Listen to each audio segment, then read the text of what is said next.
Going into the Daily Table, which is this lovely food market, completely, free of shame. It's a very nice signage. It's in a health care center in Dorchester, Mass.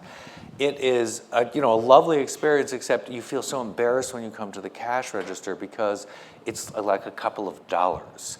And there's all this prepared food. And what's really good is you don't have to say it's good for you and healthy on the label because that's the silent default setting. Everything is actually cooked to a pretty high set of nutritional standards. Anything you pull from the shelves, you just decide whether or not it looks good to you.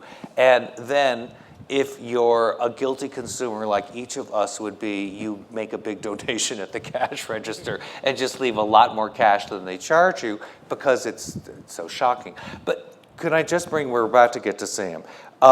And then we'll come back to both of you. But shame and the difficulty of enrolling people on SNAP. I thought one of the enormous ways of people buying food at the Daily Table was indeed with SNAP benefits.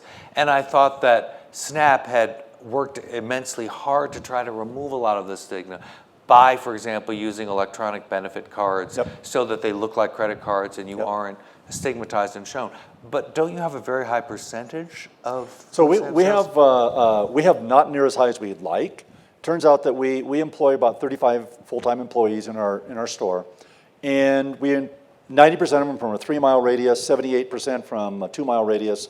So they're right from the community, and this is an economically challenged area. And so our employees are our target audience. So when our SNAP was coming back in like 25, 30%, we were going, which by the way, for Trader Joe's would be like skyrocket off the charts of high. But for us, it was like, why is it only this level? And it was our own employees who said, well, when I'm buying this stuff here this cheap, I'm not gonna spend my SNAP dollars on this. I'm gonna go down the street where I have to get my cooking oil or my spices or all the things that Daily Table doesn't carry. Now I can afford those things down there where, it was before I couldn't. And so one of the other, the big sort of ahas for us is that nobody in America has time to cook. So that's why we put in that big kitchen. We create grab-and-go meals and soups and stuff. And that, the final thought on that is that we've worked hard with a nutrition panel that's put together of Harvard School of Public Health and Boston Medical Center, Children's Hospital, Boston Public Health Commission, et cetera, et cetera. We have about 10 or 12 nutritionists from these that gave us the volunteer guidelines that we adhere to of how much sodium, how much sugar, how much fiber should be in something to move someone forward in their health. And so we learned from focus groups early on, don't talk to me about nutrition. That turns me off. I'm gonna think the product doesn't taste good. So that's the part where we lead with delicious, fresh, convenient, amazingly affordable, and then we kind of backdoor it by saying, this is food you're gonna feel your best and be your best on.